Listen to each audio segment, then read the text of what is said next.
Hello guys, ये class 10th का आपका है यूनिट चैप्टर नंबर आपका 6 है जो है तो कंट्रोल एंड कोऑर्डिनेशन, नियंत्रण एवं समन्वय। इसका जो है तो फर्स्ट पार्ट कंप्लीट कर लिए थे। अब अपने को सेकंड पार्ट कंप्लीट करना है। प्लांट जो है तो अपना किस प्रकार से कोऑर्डिनेशन करते हैं उसके बारे में अपने को देखना है। यहाँ से अपने को पढ़ना था 6.2 से। शरीर की क्रियाओं के नियंत्रण तथा समन्वय के लिए जंतुओं में तंत्रिका तंत्र होता है, लेकिन पादपों में न तो तंत्रिका तंत्र होता है और न ही पेशियां। अतः वे उद्दीपन के प्रति अनुक्रिया कैसे करते हैं, मतलब उनमें अगर ये नहीं होता आपका तंत्रिका तंत्र जो है तो किस प्रकार से अपना नियंत्रण करते हैं। मांसपेशियां भी नहीं होती हैं, तो ये उद्दीपन के द्वारा जो है तो अनुक्रिया करते हैं। इनको टच करने पर इनमें क्या होता है, उद्दीपन होता है। जब हम छुई मुई के पादप की पत्तियां छूते हैं तो वे मुड़ना प्रारंभ कर देती हैं तथा नीचे झुक जाती हैं। जब एक बीज अंकुरित होता है तो जड़ें नीचे की ओर जाती हैं तथा तना ऊपर की ओर आता है। जानते हो क्या होता है? छुई मुई की पत्तियां स्पर्श की अनुक्रिया से बहुत तेजी से गति करती हैं, मतलब उनको जैसे टच करेंगे उसी प्रकार से उनमें क्या है, तुरंत अनुक्रिया होगी, उनमें उद्दीपन हो जाएगा और वो जो है तो अपना प्रोसेस करना स्टार्ट कर देंगी। इस गति में वृद्धि का कोई संबंध नहीं है, इससे कोई लेना देना नहीं है कि उसमें वृद्धि हो रही है। वो सिर्फ क्या है, उसकी अनुक्रिया है कि मतलब उसको टच कर दिए हैं तो वो अपनी पत्तियां पूरी क्या हो जाएंगी, वो सिकुड़ जाएंगी। दूसरी ओर नवोद्भिद की दिशिक गति वृद्धि के कारण होती है। जो नया पेड़ उगता है उसमें किस दिशीय गति होती है। यदि इसकी वृद्धि को किसी प्रकार रोक दिया जाए तब यह कोई गति प्रदर्शित नहीं करेगा। अतः पादप दो भिन्न प्रकार की गतियां दर्शाते हैं, मतलब पादप में दो प्रकार की गति होती है। एक तो प्रकाशानुवर्त होती है, एक जो है तो गुरुत्वानुवर्त होती है। मतलब एक नीचे की ओर जो है तो जड़ जो है तो आपको नीचे की ओर जाएगी और प्रकाशानुवर्त यानी जो गुरुत्वाकर्षण के विपरीत जाएगी, मतलब प्रकाश की ओर। एक वृद्धि पर आश्रित है और दूसरी वृद्धि से मुक्त है। अब 6.2.1 में उद्दीपन के लिए तत्काल अनुक्रिया किस प्रकार से होता है। आइए पहले प्रकार की गति पर विचार करते हैं। जैसे छुई मुई के पौधे की गति, क्योंकि यह वृद्धि से संबंधित नहीं है, पादप को स्पर्श की अनुक्रिया के फलस्वरूप अपनी पत्तियों में गति करनी चाहिए, लेकिन यहाँ कोई तंत्रिका ऊतक नहीं है और ना ही कोई पेशी ऊतक। मतलब प्लांट में आपका है तो न तो आपका नर्वस टिश्यू होती है, न आपके मसल्स टिश्यू होती है। फिर पादप कैसे स्पर्श का संसूचक करता है, मतलब फिर भी इसको कैसे इन्फॉर्मेशन पहुंच जाती है और किस प्रकार अनुक्रिया में पत्तियां गति करती हैं। ये देखिए छुई मुई की ये प्लांट है, इसमें देखिए किस प्रकार से पत्तियां जो है तो पूरी ओपन है और इसके बाद जो है तो इसमें देखिए टच करने के बाद पूरी पत्तियां किस प्रकार से ऐसे कुड़ गई, अपने आप को बिल्कुल समेट ली हैं। ये किस लिए? अनुक्रिया के द्वारा। छुई मुई का पौधा, यदि हम विचार करें कि पौधे को किस बिंदु पर छुआ जाता है और पौधे के किस भाग में गति होती है, यह आभासी है कि स्पर्श वाला बिंदु तथा गति वाला बिंदु दोनों भिन्न हैं। मतलब जिसे टच करेंगे और जो गति होगी दोनों में क्या होता है, भिन्न होता है। अतः स्पर्श होने की सूचना संचारित होनी चाहिए। पादप इस सूचना को एक कोशिका से दूसरी कोशिका तक संचारित करने के लिए विद्युत रसायन साधन का उपयोग भी करते हैं, लेकिन जंतुओं की तरह पादप में सूचनाओं के चालन के लिए कोई विशिष्टीकृत ऊतक नहीं होते हैं, मतलब कोई विशेष ऊतक इसमें नहीं पाए जाते हैं प्लांट में। अतः अंत में जंतुओं की तरह ही गति करने के लिए कुछ कोशिकाओं को अपनी आकृति बदल लेनी चाहिए। पादप कोशिकाओं में जंतु पेशी कोशिकाओं की तरह विशिष्टीकृत प्रोटीन तो नहीं होती है, अपितु वे जल की मात्रा में परिवर्तन करके अपनी आकृति बदल लेती हैं। परिणाम स्वरूप फूलने या सिकुड़ने में उनका आकार बदल जाता है, जो प्लांट है। फिर 6.2.2 वृद्धि के कारण गति, जब उसमें वृद्धि होती है, ग्रोथ होती है, तो फिर उसके बाद क्या क्या रीजन है, किस प्रकार से गति करता है। मटर के पौधे की तरह कुछ पादप दूसरे पादप या बाढ़ पर प्रतान की सहायता से ऊपर चढ़ते हैं। प्रतान यानी छोटे छोटे जो पतली पतली रेसे, जैसे आप लौकी के पेड़ में देखिए, आप मटर के पेड़ में देखिए, उसमें प्रतान पाए जाते हैं, पतले पतले जो झड़ते हैं, पकड़ बना लेते हैं। ये प्रतान स्पर्श के लिए संवेदनशील हैं। जब ये किसी आधार के संपर्क में आते हैं तो प्रतान का वह भाग जो वस्तु के संपर्क में है उतनी तीव्रता से वृद्धि नहीं करता है जितना प्रतान का वह भाग जो वस्तु से दूर रहता है। यानी कि जो संपर्क में रहेगा वो उतनी तीव्रता से जो है तो वृद्धि नहीं करेगा, लेकिन वह भाग जो प्रतान वस्तु से दूर रहेगा, यानी कि आप देखेंगे कभी उस मटर के प्लांट में देखिए आप, जो ऊपर जो है तो पतली पतली बिल्कुल प्रतान निकलता है और प्रकाशानुवर्त की तरफ तेजी गति से गति करता है। इस कारण प्रतान वस्तु को चारों ओर से जकड़ लेता है। आमतौर पर पादप धीरे से एक निश्चित दिशा में गति करके उद्दीपन के प्रति अनुक्रिया करते हैं, क्योंकि यह वृद्धि दिशिक है। इससे ऐसा लगता है कि पादप गति कर रहा है। आइए इस प्रकार की गति को एक उदाहरण की सहायता से समझते हैं। पर्यावरणीय प्रेरण जैसे प्रकाश या गुरुत्व पादप की वृद्धि वाले भाग में दिशा परिवर्तित कर देते हैं। यह दिशिक या अनुवर्तन गतियां उद्दीपन की ओर या इससे विपरीत दिशा में हो सकती है। अतः इन दो भिन्न प्रकार की प्रकाशानुवर्तन गतियों में प्ररोह प्रकाश की ओर मुड़कर अनुक्रिया तथा जड़ इससे दूर मुड़कर अनुक्रिया करते हैं।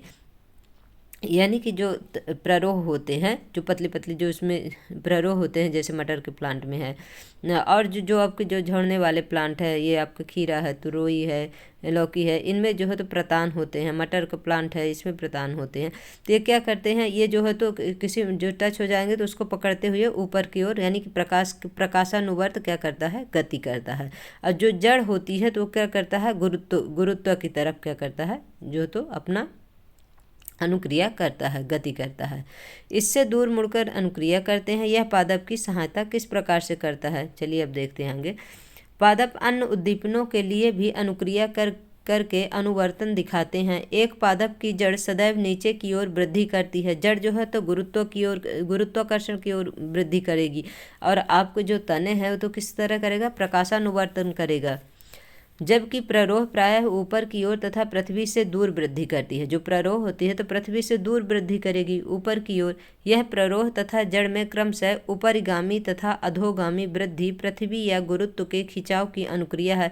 ऊपरगामी यानी ऊपर की ओर, अधोगामी यानी नीचे की ओर। गुरुत्व के खिंचाव के कारण जड़ जो है तो नीचे की ओर गति करेगी। निस्संदेह गुरुत्वानुवर्तन है। यदि जल का अर्थ पानी तथा रसायन का अर्थ रासायनिक पदार्थ हो तो जलानुवर्तन तथा रसायनानुवर्तन का क्या अर्थ होगा। क्या हम इस प्रकार के दिशिक वृद्धि गतियों के उदाहरणों के बारे में विचार कर सकते हैं। ये देखिए गुरुत्वानुवर्तन दिखाता है, ये देखिए इसमें धनात्मक गुरुत्वानुवर्तन जो नीचे की ओर, जो ये जड़ जो है तो नीचे की ओर करती हैं, तो इसमें किस प्रकार से होता है, धनात्मक गुरु। इसमें आपका सीटेट में इससे एक क्वेश्चन जरूर पूछता है। और ये जो प्रकाश की तरफ जाता है तो ये गुरुत्व के विपरीत करता है, इसलिए इसको क्या बोलेंगे, जो प्रतान होता है इसमें क्या होता है, ऋणात्मक गुरुत्वानुवर्ती होता है। और ये जो आपका जो जड़ है ये क्या किस प्रकार से होता है, धनात्मक जो है तो गुरुत्वानुवर्ती होता है। और इसमें देख लिए क्रियाकलाप में क्या है। क्रियाकलाप 6.2 में एक शंकु फ्लास्क के जल से भर लीजिए। फ्लास्क के ग्रीवा को तार के जाल से ढक दीजिए। एक ताज़ा छोटा सेम का पौधा तार की जाली पर इस प्रकार रख दीजिए कि उसकी जड़ें जल में भींगी रहे। एक ओर से खुला हुआ गत्ते का एक बॉक्स लीजिए। फ्लास्क को बॉक्स में इस प्रकार रखिए कि बॉक्स की खुली साइड खिड़की की ओर हो, जहां से प्रकाश आ रहा है। 2 या 3 दिन बाद आप देखेंगी कि प्ररोह जो है यानी इसके तना जो है तो प्रकाश की ओर झुक जाता है तथा जड़ें जो है तो प्रकाश से दूर चली जाती हैं। अब फ्लास्क को इस प्रकार घुमाइए कि प्ररोह प्रकाश से दूर तथा जड़ प्रकाश की ओर हो जाए। इससे इस अवस्था में कुछ दिन के लिए विक्षोभ रहित छोड़ दीजिए, मतलब कुछ दिन के लिए इसी प्रकार से इसे रख देना। क्या प्ररोह और जड़ के पुराने भागों ने दिशा बदल दी है? ऐसा नहीं होगा, क्योंकि जो है तना का जो है तो प्रोसेस यही है कि वो ऊपर की ओर प्रकाश की ओर गति करेगा, और जो आपका जो जड़ है तो वो जो है तो गुरुत्वानुवर्ती जो है तो गति करेगा। क्या प्ररोह और जड़ पुराने भागों में दिशा बदल दी हैं? क्या ये अंतर नई वृद्धि की दिशा में है? इस क्रियाकलाप से हम क्या निष्कर्ष निकालते हैं?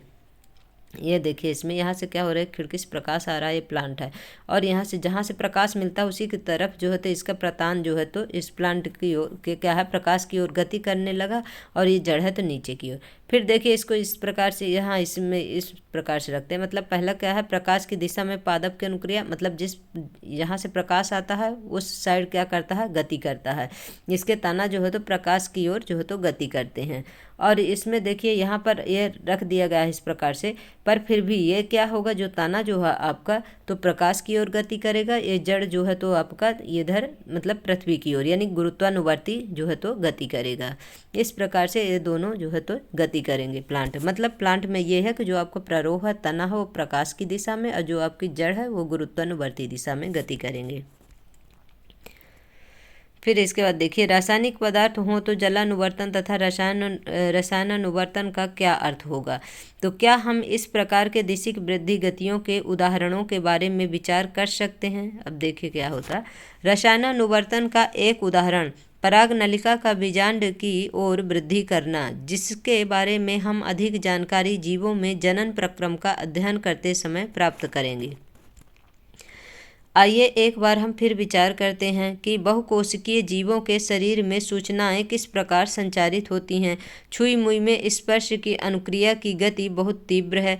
दूसरी ओर रात और दिन की अनुक्रिया में पुष्पों की गति बहुत मंद है। पादप की वृद्धि संबंधित गतियां भी मंद होती हैं। जंतु शरीर में भी वृद्धि के लिए सावधानी पूर्वक नियंत्रित दिशाएं हैं। हमारी भुजा और अंगुलियां यादृच्छ न होकर एक निश्चित दिशा में वृद्धि करती हैं। नियंत्रित गति मंद या तीव्र हो सकती हैं। यदि उद्दीपन के लिए तीव्र अनुक्रिया होती है तो अनुक्रियाओं का स्थानांतरण भी बहुत तीव्र होना चाहिए।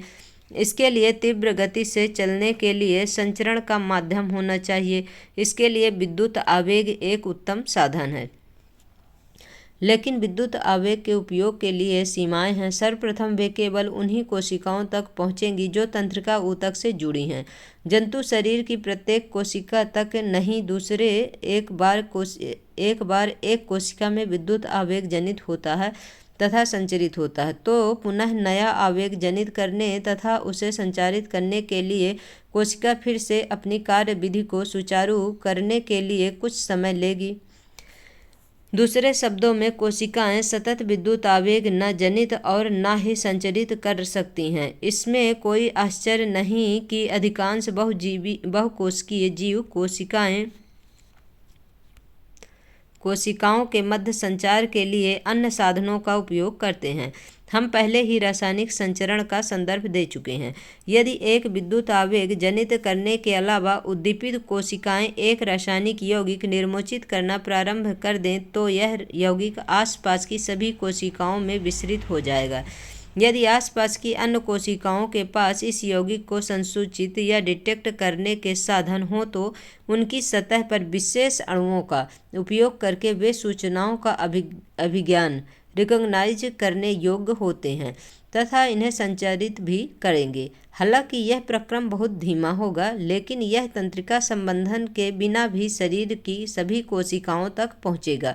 मतलब जितना तीव्र गति से तंत्रिका तंत्र जो है तो काम करती है उतना तीव्र गति से नहीं होगा, फिर भी जो है तो ये क्या करेगा, अपना क्रिया करेगा, मतलब सूचनाओं को जो है तो पहुंचाएगा। बहुकोशिकीय जंतुओं द्वारा नियंत्रण एवं समन्वय के लिए प्रयुक्त ये हार्मोन हमारी आशा के अनुरूप विविधता दर्शाते हैं। विविध पादप हार्मोन वृद्धि, विकास तथा पर्यावरण के प्रति अनुक्रिया के समन्वय में सहायता है। यानी कि जिस प्रकार ह्यूमन में जो हार्मोन पाए जाते हैं उसी प्रकार जो है तो क्या है, प्लांट में भी हार्मोन पाए जाते हैं। इनके संश्लेषण का स्थान इनके क्रिया क्षेत्र से दूर होता है और साधारण विसरण द्वारा वे क्रिया क्षेत्र तक पहुंच जाते हैं। आइए हम एक उदाहरण लेते हैं जो हम पहले क्रियाकलाप 6.2 में कर चुके हैं। जब वृद्धि करता है पादप तो प्रकाश को संसूचित या डिटेक्ट करता है एक हार्मोन जिसे ऑक्सिन कहते हैं। ये नोट करने वाली बात है कि ऑक्सिन का क्या कार्य है आपका जो है तो ऑक्सिन क्या करता है, वृद्धि हार्मोन्स होता है। यह प्ररोह के अग्रभाग टिप में संश्लेषित होता है तथा कोशिकाओं की लंबाई में वृद्धि में सहायक होता है। तो ऑक्सिन क्या होता है, वृद्धि में सहायक होता है, इसे नोट करिएगा। जब पादप एक ओर से प्रकाश आ रहा है तब ऑक्सिन विसरित होकर प्ररोह के छाया वाले भाग में जाता है। यानी कि जिधर धूप होगा उधर ऑक्सिन नहीं रहेगा, जिधर छाया रहेगा उधर ऑक्सिन हार्मोन चला जाएगा। प्ररोह की प्रकाश से दूर वाली साइड में ऑक्सिन का सांद्रण कोशिकाओं की लंबाई में वृद्धि के लिए उद्दीपित करता है, और जिधर ऑक्सिन जाएगा उधर क्या करेगा, प्लांट को वृद्धि के लिए उद्दीपित करेगा, मतलब उसको जो है तो फोर्स करेगा। अतः पादप प्रकाश की ओर मुड़ता हुआ दिखाई देता है। पादप हार्मोन का दूसरा उदाहरण क्या है, जिब्रेलिन है। ये पहला क्या है, ऑक्सिन है, दूसरा क्या है, जिब्रेलिन है, जो ऑक्सिन की तरह तने की वृद्धि में सहायक होता है। मतलब जिब्रेलिन भी क्या है, आपका वृद्धि हार्मोन है, जो कि क्या करता है, तने की जो प्लांट होता है उसके तने में के वृद्धि में क्या करता है, सहायता करता है। फिर देखिए साइटोकाइनिन का क्या कार्य है, तो साइटोकाइनिन का कार्य है कोशिका विभाजन को प्रेरित करता है। इसे भी नोट करिएगा कि साइटोकाइनिन का क्या कार्य है, कोशिका विभाजन, यानी ऑक्सिन और आपका जिब्रेलिन वृद्धि में सहायता करेगा और साइटोकाइनिन क्या करेगा, कोशिका विभाजन में। और इसीलिए यह उन क्षेत्रों में जहां कोशिका विभाजन तीव्र होता है, विशेष रूप से फलों और बीजों में अधिक सांद्रता में पाया जाता है। ये उन पादप हार्मोन के उदाहरण हैं जो वृद्धि में सहायता करते हैं। मतलब ये जो आपको जिब्रेलिन है, ऑक्सिन है, ये क्या करता है, वृद्धि में सहायता करता है। साइटोकाइनिन क्या करता है, कोशिका विभाजन के लिए कार्य करता है। अब देखिए, लेकिन पादप की वृद्धि को संदमान, यानी कि जो वृद्धि है उसे धीमा करने के लिए जो है तो आपका कौन सा हार्मोन्स होगा, एब्सिसिक अम्ल जो होता है, एब्सिसिक एसिड जो होता है। लेकिन पादप की वृद्धि या संदमन के लिए भी संकेतों की आवश्यकता है। एब्सिसिक अम्ल वृद्धि का संदमन करने वाले हार्मोन का एक उदाहरण है। आपको जब ये क्वेश्चन पूछे कि संदमन के लिए कौन सा, मतलब जो वृद्धि को धीमा करने वाला कौन सा हार्मोन है, तो क्या बताएंगे आप, एब्सिसिक एसिड जो है तो आपका क्या है, संदमन, यानी कि प्लांट की जो ग्रोथ होती है उसको क्या करता है, धीमा करता है। पत्तियों का मुरझाना इसके प्रभावों में सम्मिलित है, यानी कि इससे जो है तो पत्तियां भी मुरझा जाती हैं। 6.3 देखिए, जंतुओं में हार्मोन। ये रसायन या हार्मोन जंतुओं में किस प्रकार सूचनाओं के संचरण के साधन की तरह प्रयुक्त होते हैं। कुछ जंतु जैसे गिलहरी को लीजिए, जब वे विषम परिस्थिति में होती है तो क्या महसूस करती है, वे अपना शरीर लड़ने के लिए या भाग जाने के लिए तैयार करती है। दोनों ही बहुत जटिल क्रियाएं हैं जिसे नियंत्रित तरीके से अत्यधिक ऊर्जा की आवश्यकता होती है। यानी कि जब कोई डिसीजन लेना होता है तो क्या होता है कि अब हमें भागना है कि लड़ना है, उसके लिए जो है तो क्या होगा, उसके लिए अत्यधिक एनर्जी की आवश्यकता होगी। अनेक प्रकार के भिन्न ऊतकों का उपयोग होगा तथा उनकी एकीकृत क्रियाएं मिलकर ये कार्य करेंगे। यद्यपि लड़ना या दौड़ना दो एकांतर क्रियाएं एक दूसरे के बिल्कुल भिन्न हैं, अतः यहाँ एक स्थिति है जिसमें कुछ सामान्य तैयारियां शरीर के लाभप्रद बनाई जाती हैं। ये तैयारियां आदर्श रूप से निकट भविष्य में किसी भी क्रिया को सरल बना देती हैं। यह सब कैसे उपलब्ध होगा। यदि गिलहरी में शरीर अभिकल्प तंत्रिका कोशिकाओं द्वारा केवल विद्युत आवेग पर आश्रित होगा तो आगामी क्रिया को करने के लिए प्रशिक्षित ऊतकों का परिसर सीमित होगा। दूसरी ओर यदि रासायनिक संकेत भी भेजा जाता तो यह शरीर की सभी कोशिकाओं तक पहुंचाता है और आवश्यक परिवर्तित परिसर बृहद हो जाता है। अधिवृक्क ग्रंथि से स्रावित एड्रेनलिन हार्मोन द्वारा मनुष्य सहित अनेक जंतुओं में यह क्रिया होता है, यह किया जाता है। इन ग्रंथियों की शरीर में स्थित जानने के लिए चित्र 6.7 में देखना है, अपने को नीचे दिया हुआ होगा, देखेंगे। एड्रेनलिन सीधा रुधिर में स्रावित हो जाता है और शरीर के विभिन्न भागों तक पहुंचाया जाता है। हृदय सहित यह लक्ष्य अंगों या विशिष्ट ऊतकों पर कार्य करता है। परिणाम स्वरूप हृदय की धड़कन बढ़ जाती है ताकि हमारी पेशियों को अधिक ऑक्सीजन की आपूर्ति हो सके। पाचन तंत्र तथा त्वचा में रुधिर की आपूर्ति कम हो जाती है क्योंकि इन अंगों की छोटी धमनियों के आसपास की पेशियां सिकुड़ जाती हैं। यह रुधिर की दिशा हमारी कंकाल पेशियों की ओर कर देता है। डायाफ्राम तथा पसलियों की पेशी के संकुचन से श्वसन दर भी बढ़ जाती है। ये सभी अनुक्रियाएं मिलकर जंतु शरीर को स्थिति से निपटने के लिए तैयार करती हैं। ये जंतु हार्मोन अंतःस्रावी ग्रंथियों का भाग है जो हमारे शरीर में नियंत्रण एवं समन्वय यानी कि कंट्रोल एंड कोऑर्डिनेशन का दूसरा मार्ग है। जो हमारे शरीर में हार्मोन्स पाए जाते हैं वो क्या करते हैं, अंतःस्रावी जो ग्रंथियां होती हैं तो हमारे शरीर को क्या करती हैं, नियंत्रण एवं समन्वय का दूसरा मार्ग यानी कि नियंत्रण एवं समन्वय करती हैं। स्मरण कीजिए कि पादपों में हार्मोन होते हैं जो दिशिक वृद्धि को नियंत्रित करते हैं। जंतु हार्मोन क्या कार्य करते हैं, इसके बारे में हम उनकी भूमिका की कल्पना दिशिक वृद्धि में नहीं कर सकते हैं। हमने किसी जंतु को प्रकाश या गुरुत्व पर आश्रित किसी एक दिशा में अधिक वृद्धि करते कभी नहीं देखा। मतलब ऐसा नहीं है कि प्रकाश प्रकाश की ओर बहुत ज़्यादा मतलब एक ही दिशा में वृद्धि करेगा, और ना ही ऐसा है कि जो मतलब गुरुत्वाकर्षण की तरफ कार्य करता है, गुरुत्व के लिए कार्य करता है, जैसे जो जड़ है, तो ऐसा नहीं कि सिर्फ जड़ बस में वृद्धि होगी और आपका जो है तो उसमें प्लांट के जो प्रतान होते हैं उसमें जो है तो नहीं होगी, जो तना है उसमें वृद्धि नहीं होगा, ऐसा नहीं है। लेकिन यदि हम इसके बारे में और अधिक चिंतन करें तो यह साक्षी होगा कि जंतु शरीर में भी सावधानी पूर्वक नियंत्रित स्थानों पर वृद्धि होती है, मतलब जहाँ आवश्यकता वहीं वृद्धि होती है। के लिए पादप अपने शरीर चित्र 6 क्रियाकलाप 6.3 में चित्र 6.7 देखिए, चित्र में दर्शाई गई अंतःस्रावी ग्रंथियों को पहचान कीजिए। इनमें से कुछ ग्रंथियों को पुस्तक में वर्णित किया गया। पुस्तकालय में पुस्तकों की सहायता से एवं अध्यापकों के साथ चर्चा करके सारणी 6.1 में सूचीबद्ध अन्य ग्रंथियों के बारे में जानकारी प्राप्त करें। यह देखिए यहाँ पर क्या है, जो तो ग्रंथियाँ पाई जाती हैं। ये क्या है, हाइपोथैलेमस है। यहाँ पर देखिए क्या है, पीनियल ग्रंथि है। ये क्या है, पीयूष ग्रंथि है। ये क्या है, अबटू ग्रंथि है, आपकी थायराइड ग्रंथि है। ये क्या है, पैरावटू ग्रंथि है। और ये क्या है, थाइमस ग्रंथ है, पैरोटिड ग्लैंड पैरावटू। फिर ये क्या है, अग्नाशय ग्रंथि है। ये क्या है, आपका अधिवृक्क ग्रंथि है, एड्रिनल ग्रंथि है। ये क्या है, वृषण है। ये क्या है, मेल है।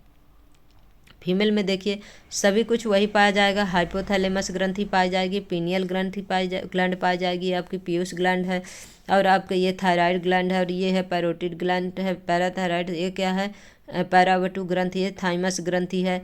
फिर इसके बाद यहाँ क्या है, अग्नाशय है आपका। ये क्या है, आपका अधिवृक्क ग्रंथि है। और दोनों में डिफरेंट क्या है, पुरुष में वृषण है और जो ये फीमेल है इसमें क्या है, गर्भाशय और अंडाशय है। बस यही दोनों में क्या है, डिफरेंट है। मानव की अंतःस्रावी ग्रंथियां नर तथा मादा पर अनेक स्थानों पर पत्तियां उगाते हैं, लेकिन हम अपने चेहरे पर अंगुलियां नहीं उगाते हैं। मतलब जो प्लांट है तो क्या करता है, अनेक स्थानों पर पत्तियां तो उगाएंगे, लेकिन हम लोग अपने चेहरे पर अंगुलियां नहीं उगाते हैं। हमारे शरीर की विकल्पना बच्चों की वृद्धि के समय भी सावधानी पूर्वक अनुरक्षित है। यानी कि जो वृद्धि होती है वो किस प्रकार से होती है, सावधानी पूर्वक होती है। यह समझने के लिए कि समन्वित वृद्धि में हार्मोन किस प्रकार से सहायता करते हैं। मतलब जो हमारे बॉडी का जो ग्रोथ होता है किसके ऊपर निर्भर करता है, हार्मोन्स के ऊपर निर्भर करता है। आइए कुछ उदाहरणों की परीक्षा करते हैं। नमक के पैकेट पर हम सबने देखा है आयोडीन युक्त नमक, या कि आयोडीन की संवर्धिता, यानी कि आयोडीन जो है तो नमक में क्या है, जरूरी है। हमें अपने आहार में आयोडीन युक्त नमक लेना क्यों आवश्यक है? क्योंकि जो आपका ये थायराइड ग्लैंड होती है इसमें से क्या होता है, आपका थायरॉक्सिन हार्मोन बनने के लिए आयोडीन आवश्यक है। नहीं तो क्या हो जाएगा, थायराइड जो ग्लैंड है अच्छे से काम नहीं करेगी और थायरॉक्सिन हार्मोन्स की जो है तो कमी हो जाएगी। थायरॉक्सिन कार्बोहाइड्रेट, प्रोटीन तथा वसा के उपापचय का हमारे शरीर में नियंत्रण करती है। अब देखिए इसे नोट कर लीजिए आपके कि थायरॉक्सिन का क्या कार्य है, तो ये क्या, इसका क्या कार्य है, कार्बोहाइड्रेट, प्रोटीन तथा वसा के उपापचय में क्या करती है, हमारे शरीर में नियंत्रण करता है, ताकि वृद्धि के लिए उत्कृष्ट संतुलन उपलब्ध कराया जा सके। थायरॉक्सिन के संश्लेषण के लिए आयोडीन अनिवार्य है। यदि हमारे आहार में आयोडीन की कमी है तो यह संभावना है कि हम गाइटर से ग्रसित हो सकते हैं। इस बीमारी का एक लक्षण फूली हुई गर्दन है। क्या आप इसे चित्र 6.7 में अबटू ग्रंथि या थायराइड की स्थिति से संबंधित कर सकते हैं? कभी कभी हम ऐसे व्यक्तियों के संपर्क में आते हैं जो बहुत छोटे बौने होते हैं या बहुत अधिक लंबे होते हैं। क्या आपको कभी आश्चर्य हुआ है कि यह कैसे होता है? ये किसके ऊपर डिपेंड करता है, जो अपनी पीयूष ग्लैंड है उसके ऊपर निर्भर करती है। पीयूष ग्लैंड जो है तो किसके लिए मतलब किस लिए निर्भर होती है, वृद्धि के लिए। होने वाले हार्मोन में क्या है, एक ये वृद्धि हार्मोन है। कौन सा आपका, ये पीयूष हार्मोन जो है तो पीयूष ग्लैंड जो है तो इसमें जैसा कि इसका नाम इंगित करता है, ये कौन सा है, वृद्धि हार्मोन शरीर की वृद्धि और विकास को नियंत्रित करता है। यदि बाल्यकाल में इस हार्मोन की कमी हो जाती है तो यह बौनापन का कारण बनता है। जब आप या आपके दोस्तों की आयु 10 या 12 वर्ष रही होगी तो आपने अपने और उनके अंदर कई नाटकीय अंतर देखे होंगे। ये परिवर्तन यौवन आरंभ के संबंध है, क्योंकि यह नर में टेस्टोस्टेरोन तथा मादा में एस्ट्रोजन का स्रावण होता है, जो हार्मोन्स है। तो आपके नर में क्या होता है, टेस्टोस्टेरोन होता है, और मादा में क्या होता है, फीमेल में जो होता है एस्ट्रोजन होता है। क्या आप अपने परिवार या दोस्तों में किसी को जानते हैं कि जिन्हें डॉक्टर ने अपने आहार में कम शर्करा लेने की सलाह दी हो, क्योंकि वे मधुमेह के रोगी हैं? उपचार के रूप में वे इंसुलिन का इंजेक्शन भी ले रहे हैं। यह एक हार्मोन है जिसका उत्पादन अग्नाशय में होता है, यानी कि जो अपना अग्नाशय है उसमें से कौन सा हार्मोन्स आपका होता है, इंसुलिन जो है तो हार्मोन्स क्या होता है, रिलीज होता है। और जो रुधिर में शर्करा स्तर को क्या करता है, नियंत्रित करता है, नियंत्रित करने में सहायता करता है। यदि यह उचित मात्रा में स्रावित नहीं होता है तो रुधिर में शर्करा स्तर क्या होते हैं, बढ़ जाती है और कई हानिकारक प्रभाव का कारण बनता है। यदि यह इतना आवश्यक है कि हार्मोन का स्रावण परिशुद्ध मात्रा में होना चाहिए, तो हमें एक क्रिया विधि की आवश्यकता है जिससे यह किया जाता है। स्रावित होने वाले हार्मोन का समय और मात्रा का नियंत्रण पुनर्भरण क्रिया विधि से किया जाता है। उदाहरण के लिए, यदि रुधिर में शर्करा स्तर बढ़ जाता है तो इसे अग्नाशय की कोशिका संसूचित या डिटेक्ट कर लेती हैं तथा इसकी अनुक्रिया में अधिक इंसुलिन स्रावित करती हैं। जब रुधिर में शर्करा स्तर कम हो जाता है तो इंसुलिन का स्रावण भी कम कर देता है, यानी कि जिस प्रकार से बॉडी को आवश्यकता होती है उसी प्रकार से क्या होता है, हार्मोन्स का स्रावण होता है। 6.4 क्रियाकलाप जो है तो हार्मोन अंतःस्रावी ग्रंथियों द्वारा स्रावित होते हैं जिनके विशिष्ट कार्य होते हैं। हार्मोन अंतःस्रावी ग्रंथियों व दिए हुए कुछ महत्वपूर्ण हार्मोन तथा उनके कार्यों के आधार पर सारणी को 6.1 को पूर्ण कीजिए। इसमें दिया हुआ जैसे वृद्धि हार्मोन्स है तो क्या है, पीयूष ग्रंथि है इसकी जिम्मेदार, सभी अंगों में वृद्धि करती है। फिर थायराइड जो है तो आपके किससे होती है, जो थायराइड ग्रंथि से थायरॉक्सिन हार्मोन्स जो शरीर के वृद्धि और उपापचय का नियंत्रण करती है। इंसुलिन हार्मोन्स जो है तो इंसुलिन हार्मोन्स जो है तो शर्करा को आपको रक्त में होती है जो तो क्या होती है, शर्करा का क्या करती है, नियंत्रण करती है, जो एड्रिनल ग्रंथि से क्या होती है, रिलीज होती है। टेस्टोस्टेरोन वृषण जो ये जो किस में पाया जाता है, ये जो है तो मेल में पाया जाता है। अंडाशय ये किस में पाया जाता है, इसमें जो है तो टेस्टोस्टेरोन और कौन सा एक हार्मोन्स है,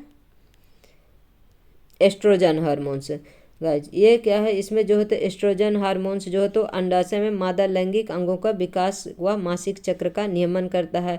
एड्रेनल हार्मोन्स जो है तो एड्रेनल ग्लैंड से क्या होता है, रिलीज होता है। मोचक हार्मोन या पिट्यूटरी ग्रंथि से हार्मोन के स्राव को प्रेरित करता है। इस प्रकार से इनके कार्य हैं और इसको मैं शॉर्ट्स में भी एक बना करके आप लोगों के लिए डाल दूंगी। आपने क्या सीखा, अभी जो हम लोगों ने यूनिट पढ़ा इससे जो है तो क्या सार निकला उसे देख लेते हैं। हमारे शरीर में नियंत्रण एवं समन्वय का कार्य तंत्रिका तंत्र तथा हार्मोन का है। तंत्रिका तंत्र की अनुक्रिया और प्रतिवर्ती क्रिया ऐच्छिक क्रिया या अनैच्छिक क्रिया में वर्गीकृत किया जा सकता है। संदेश संचारित करने के लिए तंत्रिका तंत्र विद्युत आवेग को प्रयुक्त करता है। तंत्रिका तंत्र हमारी ज्ञानेंद्रियों द्वारा सूचना प्राप्त करता है तथा हमारी पेशियों द्वारा क्रिया करता है। रासायनिक समन्वय पादप और जंतु दोनों में देखा जाता है। हार्मोन जीव के एक भाग में उत्पन्न होते हैं तथा दूसरे भाग में इच्छित प्रभाव पाने के लिए गति करते हैं। हार्मोन की क्रिया को पुनर्भरण क्रिया विधि नियंत्रित करती है। अब गाइज आप लोगों का ये यूनिट कंप्लीट होता है। आप लोगों को हमारी क्लास कैसी लगती है, आप लोग हमारी क्लास को लाइक करिए, शेयर करिए, सब्सक्राइब हो करिए और जो आपकी क्वेरी हो कमेंट बॉक्स में कमेंट कर दीजिए। इसके क्वेश्चन आंसर जो होता है नेक्स्ट पार्ट में करवाऊंगी, नेक्स्ट वीडियो में। और हमारा एक नया चैनल है उसे भी सब्सक्राइब कर लीजिए, NCERT साइंस लर्निंग के नाम से है, उसे सब्सक्राइब कर लीजिए गाइज। उसमें भी जो है तो वीडियो डाले जाएंगे। Thank you so much guys.